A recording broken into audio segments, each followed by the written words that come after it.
drivers are ready. Aaron is ready. We hope you are ready. McCarthy will bring him off the corner. Michael McCarthy. And it is time to honor Brian Donovan. It is McCarthy who beats him into the corner. Look at Tom Abeley and Carter. It didn't take him long to be a factor, trying to get the lead from the outside. That is Burgoyce, and Evan Burgoyce, he has blockbustered his way into the lead. So Evan Burgoyce has to jump on McCarthy. Here comes Abeley on the outside, and Abeley moves into second. Maybe the outside is the way to go, because look at Johnny O'Sullivan trying to make the move around McCarthy to get into the top three, and he is going to be able to do it. Johnny O'Sullivan trying to put some distance between himself and McCarthy. Now of our contender right now, in car number 28, Buddy Charette is in 12th place. And he is behind Gambos. The leader continues to be Evan Burgoyce, who has never won an SK Light feature at the Speed Bowl. Battle between O'Sullivan and Marcotte for third and fourth. And the outside lane looks like it is pretty fast. And McCarthy getting a visit from Megan Fuller. This is the first time Megan Fuller has ever raced at the Speed Bowl. Maybe some contact to the back bumper of the McCarthy car. Big lead enjoyed by Evan Burgoyce, car number 78, and shrinking that lead, Tom Abeley in the 07 as they thunder their way off the corner. The brightest flip on the radar screen might be Tom Abeley, but a lap car prevented him from taking over the lead. That was the 11 car of Butch Mirando, who kind of bogged him down, and the lead is still owned by Burgoyce by 0.2 of a second. Marcotte got rid of O'Sullivan, and Marcotte is on the move. In car number 51, here comes RJ. As RJ twisting underneath Abeley. Did not get there. A four-way battle for the top spot as Johnny O'Sullivan joins the fun. Here comes Marcotte underneath Abeley as he tries to razor blade his way underneath the 07. Marcotte not giving up. Dead even. But we have a yellow. So he is in a good place right now.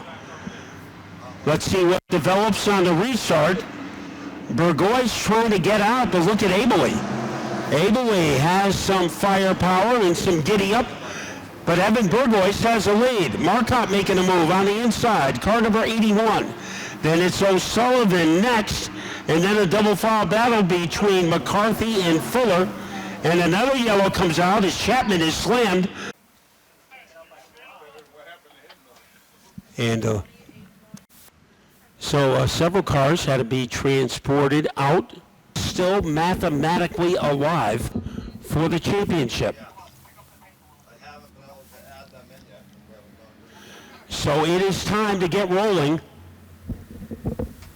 And let's see what the youngster Burgoyce does, a teenager.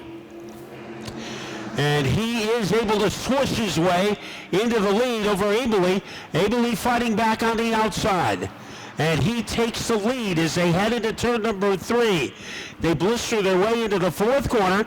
It is anybody's guess who will get the lead.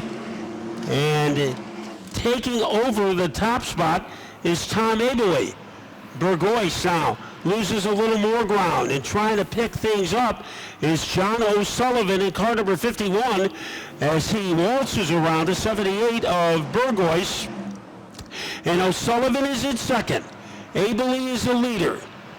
And now moving along quickly on the outside, a rapid RJ Marcotte. And behind him is Megan Fuller in car number 02. And Megan Fuller finally got hot at the end of the Stafford season, getting a top 10. Right now she is moved into fourth as she is able to vapor trail her way around Evan Burgoyce. Then we have Wayne Burrows in 6.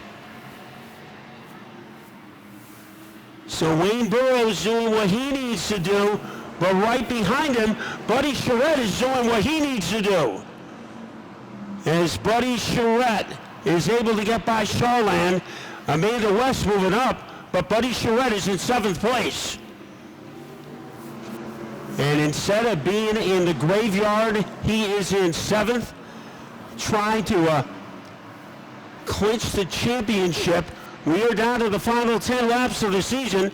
Abely is pulled away from O'Sullivan, and now RJ in 2nd. RJ Marcotte, we know he has a great finishing kick. In 3rd is O'Sullivan, and Megan Fuller in 4th. In 5th is Evan Burgoyce.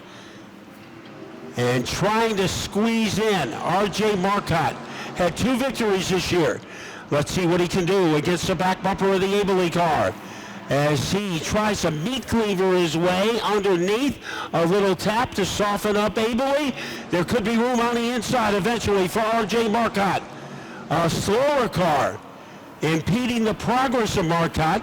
He'll have to wait. That same affliction came to bite Abely earlier. Abely goes up high.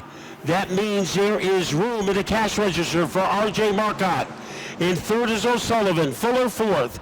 In 5th, Evan Burgoyce. Wayne Burrows is 6th. And then Buddy Charette is 7th. And if he can stay there, he will be wearing a championship crown. And remember the come from behind finish he had earlier. Here comes RJ Marcotte as he flash dances his way underneath Abely, as he gallops out of turn number 3, turn 4, and the leader is still Abely by 7/10 of a second. And now, or 7/100ths of a second, here is Marcotte jackknifing his way underneath Abely. Abely still has the lead, this time by 6/100ths of a second. Now, Marcotte, the laser beam on the inside is RJ Marcotte as they swashbuckle their way off the corner. Marcotte has the lead with 2 to go. So down to the final 2 laps of the season. Marcotte looking for his 3rd win as he is able to jackhammer his way off the corner. The white flag is out. He has cleared Abely. In 3rd is O'Sullivan, Megan Fuller in 4th, but the spotlight is on RJ Marcotte, having one of the greatest rookies of the year in SK Light history. Coming off the corner, your winner, RJ Marcotte. Come from behind. 4 laps to go. RJ Marcotte has locked up his 3rd win of the year, and he did it by 4/10 of a second over Tom Abely. RJ, you were able to tire out Tom Abely over the final couple of laps, a side-by-side duel. How were you able to pull it all off? Oh, that was an awesome race. That was good, clean, side-by-side racing. I want to thank Tom for racing me clean. Everybody else, I got to give a big thanks to Shane Hopkins, my mom, dad, Grammy Grappa, Meme, Pepe, Clear Blue Pool Service, Brazza Manzini, Northeast Race Cars and Speed. And I want to dedicate this one to flying with Brian, and it was an awesome race. Buddy Charette, when the season started in 2021, moving into open wheel racing, could you have ever predicted what happened last week and then a championship here at the Speed Bowl? Yeah, what happened last week was pretty cool. Finished 2nd in a 300, our first time doing it, and I think that was only our 6th start in a tour type car, so that was pretty good. All the phone calls and all the messages and everything was pretty awesome. I didn't do a whole lot of work, so I didn't make much money last week, but it was all worth it in the end. And these guys from Complete Chassis Solutions give me a great car week in and week out. All their stuff, they got it figured out for what we're looking for, and I can't thank all our sponsors enough for being on board, helping us out, and what a deal. At the beginning, I didn't think we were, I thought we'd do all right, but we got 5 wins on the season, between Thompson and here, and, it's pretty cool. Well, you talked about them. Let's mention all those people that are on the 28 that helped get you to this championship. I'm going to thank Polar Beverages, Salvador Auto, CNC Pools. Those guys are here again. I don't know where they are. Hi, Uncle Mark. How you doing? Hey, Ben and Judy. Yeah, there you go. Ride Auto Machine for the awesome horsepower. Keep Towing and Salvage. Shred Family Chiropractic. Oh man, Woodstock Radiator. I don't know who I'm missing. Lyman Signs. That's who I always miss them because they're on the other side of the car. What a deal, man! What a deal! This is awesome to go the whole year. You know, I don't know where we finished tonight. I don't even know where we finished. 7th or something. So that's our worst finish of the season. So that's pretty awesome. You know, we've been in the top 5 most of the time, and to do that's tough, especially in this division and all that. So, pretty awesome. Pretty awesome.